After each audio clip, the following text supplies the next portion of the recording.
చపాతీలు మెత్తగా రావాలి అనుకునే వాళ్ళు దాంట్లో పాలు వేస్తారు. అలాగే కొంతమంది ఆయిల్ వేసుకొని కలిపెట్టుకుంటారు కదండీ! అలా కాకుండా ఇలా ఒకసారి ట్రై చేయండి. చపాతీలైతే చాలా మెత్తగా వస్తున్నాయి. నేనైతే ఇప్పుడు 2 కప్పులు గోధుమ పిండి తీసుకున్నాను. ఇలా గోధుమ పిండి తీసుకున్న తర్వాత ఇందులో సాల్ట్ యాడ్ చేసుకొని, ఇప్పుడైతే ఒక హాఫ్ కప్ వరకు ఈ జొన్న పిండి అనేది యాడ్ చేసేసుకున్నానండి. ఇలా జొన్న పిండి యాడ్ చేసుకున్న తర్వాత ఇందులోనే నేను ఒక 2 టేబుల్ స్పూన్స్ వరకు ఘీ అనేది యాడ్ చేసుకుంటున్నానండి.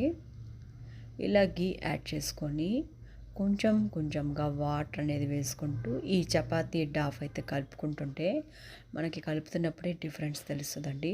చాలా అంటే చాలా స్మూత్‌గా మిక్స్ అయిపోతుంటది.